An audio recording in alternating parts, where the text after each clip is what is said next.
जिद्द, चिकाटी आणि मेहनत केल्याने अशक्य गोष्ट देखील शक्य होते ही म्हण नेहमी म्हटली जाते आणि याची प्रचिती ही वेळोवेळी विविध माध्यमातून येत असते. पुण्यात देखील असंच काही घडलं. एकाच कुटुंबातील आई, मुलगा आणि मुलीने BAची परीक्षा ओपन युनिव्हर्सिटीमधून देत ती उत्तीर्ण केली आहे.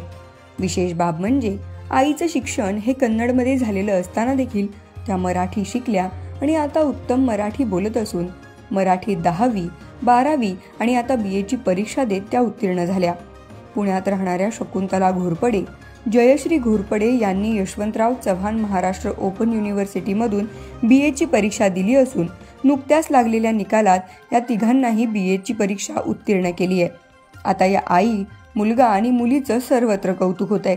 शकुंतला घोरपडे यांचा जन्म कर्नाटक या राज्यात झाला असून लहान वयातच लग्न करून त्या पुण्यामध्ये 1991 साली आल्या. तेव्हा त्यांचं शिक्षण कन्नडमधून 7वी पर्यंत झालं होतं. त्यानंतर शकुंतला यांनाही वाटायचं की अजून पुढे शिकावं, पण आई वडिलांनी लवकर लग्न करून दिल्यामुळे शकुंतला यांचे शिक्षण अर्धवटच राहिले. नमस्कार, मी शकुंतला घोरपडे. आत्ता माझ्या मुलीने माझं जे स्टोरी सांगितली त्याला मी सहमत आहे. कारण मी कर्नाटकमधून शिकलेली होती 7वी पर्यंत. त्याच्यानंतर मला असं वाटायचं की बाबा मी पण इतरांसारखं शिकावं, पुढचं शिक्षण घ्यावं. पण कन्नडमध्ये शिकल्यामुळं मला इथं मराठी जमत नव्हतं. तरी पण मी प्रयत्न केला आणि इकडं तिकडं विचारपूस करताना मला संस्थेकडून एक पेटकर मॅडम म्हणून आहे, त्यांनी मला सांगितलं की बाबा तुम्ही 10वीच्या परीक्षेला ॲडमिशन घ्या, तुम्ही पास होताल. तर मी ते ॲडमिशनसाठी मग माझं दाखला वगैरे आणलं, मग ॲडमिशन घेतलं. मग एक क पासून मुळाक्षरपासून सुरुवात केली आणि असा विचार होता की बाबा एक दोन विषय सोडवावं वर्षाला. पण देवाच्या कृपेने माझं एकाच वर्षी 10वी पूर्ण झालं. त्याच्यानंतर मग अजून जिद्द वाढलं. मग त्याच्यानंतर मी 12वीमध्ये ॲडमिशन घेतलं. 12वी पण छान मार्काने पास झाल्यामुळं मग BAचं ॲडमिशन घेतलं.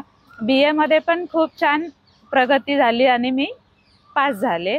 आणि जेव्हा मी शिकत होते तेव्हा मला आजूबाजूचे लोक अक्षरशः हसायचे की मला असं टोमणे मारायचे की नाही का, ह्या वयामध्ये ही शिकून काय दिवे लावणार आहे आणि काय ह्यांचे नखरे, असं तसं बोलायचे. मला त्यावेळेस खूप वाईट वाटायचं की नाही का बाबा मी काय चुकीचं करते का, मी शिकतेच ना, शिक्षणच घेते, मी दुसरं काय वाईट काम करते का, असं वाटायचं. आणि एका वेळेस असं वाटायचं की नको शिक्षण, उगाच लोक हसतात, सोडून द्यावं. पण असं वाटायचं की नाही, लोक हसतात, हसू द्या, पण आपलं शिक्षण पूर्ण करावं ही जिद्द ठेवली. आणि मग त्या लोकांकडे न लक्ष देता मग अभ्यास केला आणि मग मी खूप छान मार्काने पास झाले. आणि माझ्या घरच्यांचा पण खूप छान सपोर्ट होता. माझे मिस्टर पण मला कधी असं अडवलं नाही की तू ह्या वयामध्ये तुझं घर बघतेस का तू शिक्षण घेते, तसं मला कधीच त्यांनी बोलले नाही. त्यांनी सपोर्ट दिलं. मग मी घरच्यांकडे बघून माझं शिक्षण पूर्ण केलं. यांचा फॅमिली बॅकग्राऊंड हा, आणि माझ्या मुलीच्या सासरकडचं पण काही असं हे नाहीये की काही प्रॉब्लेम नाहीये की बाबा ह्यांच्या घरात शिक्षणाची आवड आहे, ह्यांना शिकतात, आई शिकते तर मग माझी सून पण शिकावं असं त्यांची पण इच्छा होती. मग ही पण माझ्याबरोबर ॲडमिशन घेऊन पास झाले. पुढे काय करायचं? आत्ता असं वाटतंय की पुढचं पण शिक्षण करावं, पण मला आता शक्य होईल असं वाटत नाही. पण माझ्या मुलांनी दोघांनी पण ॲडमिशन घेऊन त्यांनी पुढचं शिक्षण पूर्ण करावं असं मला वाटतंय. लग्न झाले तरीही त्यांना असं वाटायचं की अजून शिकावं. पण 1994 साली मुलीचा जन्म झाला. त्यानंतर मुलगाही झाला. ते मोठे होईपर्यंत शिक्षणाचं स्वप्नच राहिलं. पण शिक्षणाची ओढ काही केल्या संपत नव्हती. एक दिवस ठरवले, बाह्य का होईना पण 10वीची परीक्षा द्यायला हवी. आणि तशी चौकशी केली असता समजले की आपण 10वी परीक्षा देऊ शकतो.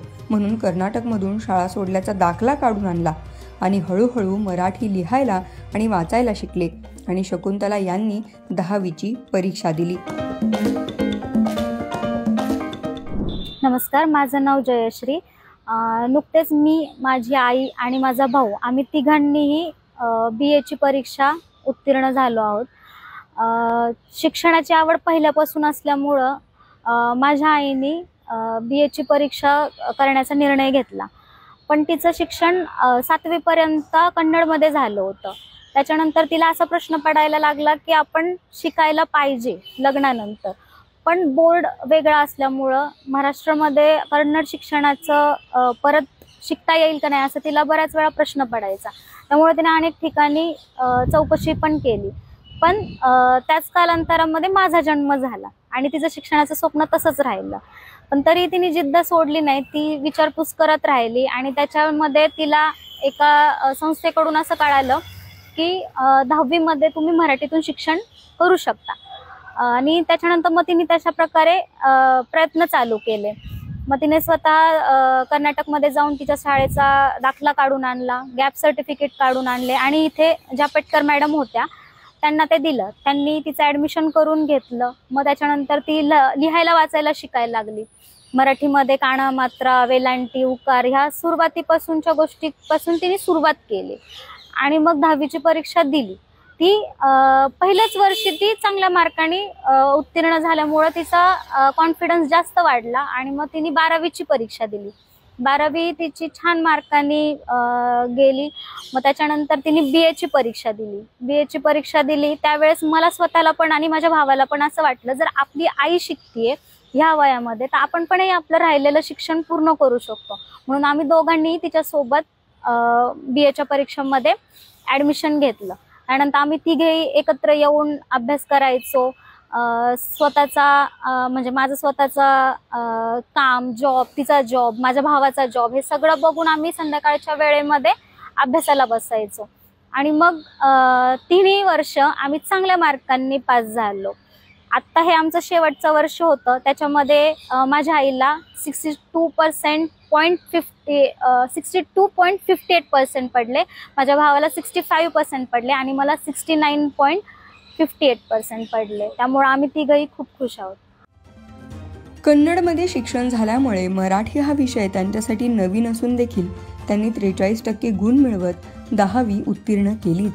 10वी उत्तीर्ण झाल्यामुळे शकुंतला यांचा आत्मविश्वास आणखीन वाढला आणि त्यांनी 12वीची परीक्षा दिली आणि त्यातही त्यांना यश मिळवता आलं.